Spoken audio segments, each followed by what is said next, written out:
Olá, eu sou Walter Bruno Santos, professor de matemática. Hoje falaremos sobre polígonos, diagonais, ângulos internos e ângulos externos. Aula para o 8º ano. Eu queria ressaltar uma coisa. Eu já fiz uma aula de introdução a polígono para o 6º ano. Então aquele aluno que está aqui num vídeo do 8º ano, mas não tem noção nenhuma do que é polígono, qual que é o nome, quais são os elementos de um polígono, nesse vídeo, que eu vou deixar no encarte aqui e link na descrição, falo sobre tudo isso. Eu vou falar sobre cada ponto desse, então vá lá na aula de geometria, polígonos do 6º ano, que vai ajudar bastante. Agora, quem já conhece isso e está querendo trabalhar como um 8º ano mesmo, acompanhe o vídeo que a gente vai falar sobre elementos de polígono.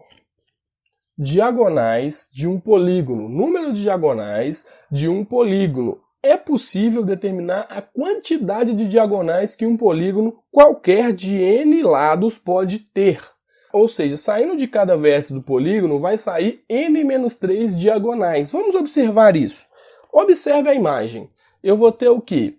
Um polígono de n igual a 4, ou seja, 4 lados, o outro de n igual a 5, 5 lados, e o outro de n igual a 6, 6 lados. Observe que eu vou fazer de todos esses polígonos, saindo de A, o número de diagonais que eu consigo. No polígono de 4 lados, eu só tenho uma diagonal, ou seja, n-3. Por que n-3? 4 menos 3 que vai dar uma diagonal. Por quê? Repare que o A ele só vai conseguir fazer uma diagonal com um ponto. Por quê? Porque os outros dois pontos do polígono já estão ligados a A, ou seja, num polígono de 4 lados, eu só vou ter uma diagonal.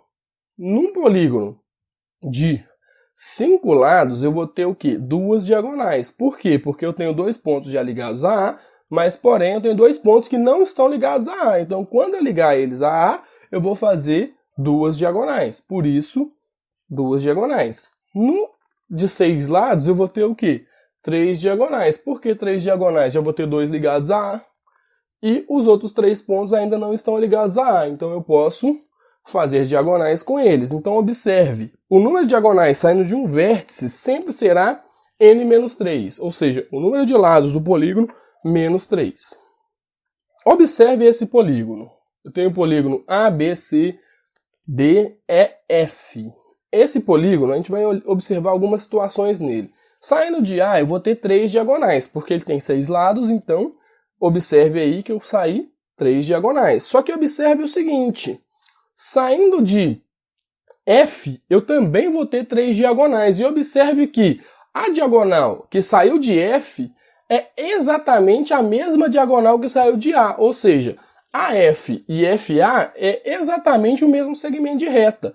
Ou seja, é exatamente a mesma diagonal. Então, para que eu consiga saber o número total de diagonais de um polígono, sempre que eu for colocar as diagonais de cada ponto, sempre vai ter diagonais repetidas. Por quê? Porque AF é a mesma coisa de FA.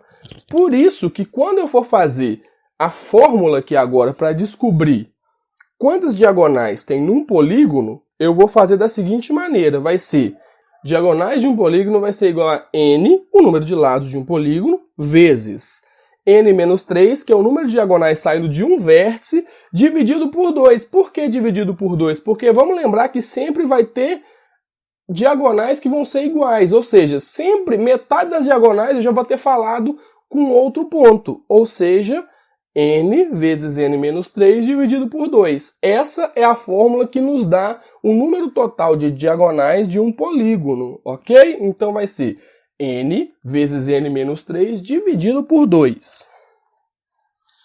Soma dos ângulos internos de um polígono convexo. Se você não lembra o que é polígono convexo, volta lá no vídeo do 6º ano que a gente fala especificamente sobre isso, ok? Então vamos lá, observe esse polígono aí e vamos pensar. Eu quero saber os ângulos internos. Então eu vou tentar fazer aqui as diagonais saindo de B. Observe que eu vou ter 3 diagonais saindo de B. E observe uma coisa, dentro desse polígono eu vou formar um número de triângulos. Quantos triângulos eu vou ter aí? Eu tenho 1, 2, 3, 4 triângulos. Ou seja, a partir do momento que eu fiz as diagonais de B, dentro desse polígono de 6 lados, eu vou ter 4 triângulos. E sempre vai ser assim, sempre vai ser o número de triângulos que eu vou conseguir formar dentro de um polígono fazendo as diagonais vai ser 2 a menos do número de lados do polígono.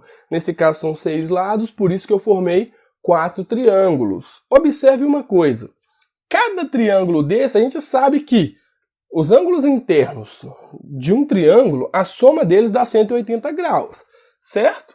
Ou seja, eu tenho 4 triângulos aí que a soma dos ângulos internos dos 4 vai dar 180 graus. Ou seja, a partir daí a gente pode pensar o quê? Eu posso pensar aqui, a soma dos ângulos internos de um polígono é o quê?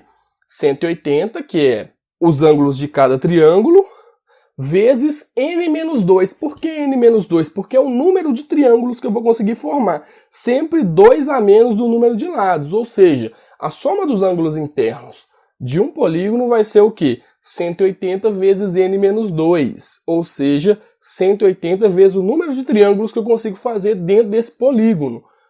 Essa será a soma dos ângulos internos de um polígono. Soma dos ângulos externos de um polígono. Observe a imagem. Aqui eu já fiz de laranja lá dentro os ângulos internos e de roxo os ângulos externos. Então observe com cautela a imagem, se precisar pausa o vídeo, dá uma olhada aí. Agora vamos nomear isso. Então, ou seja, eu chamei de I os ângulos internos e de E os ângulos externos. Agora observe que eu numerei também, eu numerei de 1 a 6 os ângulos internos e de 1 a 6 os ângulos externos. Agora observe que sempre que eu juntar um ângulo interno com um ângulo externo, ou seja, observe ali, vamos observar o ângulo interno 1 e o externo 1 também. Se eu juntar os dois, vai dar o ângulo de uma reta. E o ângulo de uma reta, eu sei que ele é 180 graus. Se você não lembra isso, volta lá nos vídeos de geometria do 6º ano, que você vai ver que o ângulo de uma reta, ele sempre vai ser 180 graus. A gente chama ele de ângulo raso. Então, se eu juntar um ângulo interno com um ângulo externo, sempre vai dar o ângulo total de uma reta, ou seja, 180 graus. Ou seja, se eu juntar o interno com o externo, tanto no 1, no 2, no 3, no 4, no 5 e no 6, sempre vai dar 180 graus. Agora observe uma coisa. Se eu somar todos os internos, ou seja, eu quero somar todos os ângulos internos, vamos lembrar qual que é a soma dos ângulos internos? É o quê? 180 vezes n-2, certo? 180 vezes n-2, nesse caso aqui, ficaria o quê? 180 vezes 4. 180 vezes 4 vai dar o quê? 720. Ou seja, se eu somar todos os ângulos internos aqui, isso vai dar o quê? 720. E eu vou ter mais os ângulos externos aqui. Vamos lembrar o seguinte, como é que eu vou somar os ângulos externos aqui? Eu posso pensar nisso como uma equação, ou seja, aqui ser a soma de todos os externos e passar esse 720 para o lado de lá. Se ele está somando aqui, eu passo ele para o lado de lá, subtraindo. Ou seja, pensando como uma equação, ficaria o quê? A soma dos ângulos externos, ou seja, o externo 1, 2, 3, o 4, o 5 e o 6, é igual a 1080 menos 720. Vamos lembrar que 1080 foi o quê? Por que existe esse 1080? É 180 vezes 6. Por que 180 vezes 6? Porque eu tenho 6 ângulos internos com externo que dá 180 graus. Ou seja, nesse caso ficaria 1080 menos 720 e a gente sabe que 1080 menos 720 é 360. Ou seja, a soma dos ângulos externos vai ser 360 graus. Por isso que a nossa fórmula da soma dos ângulos externos sempre será igual a 360 graus. Chegamos ao final de mais um vídeo, foi um prazer muito grande. Eu sou o professor Walter Bruno Santos, agradeço a presença de todos e bons estudos.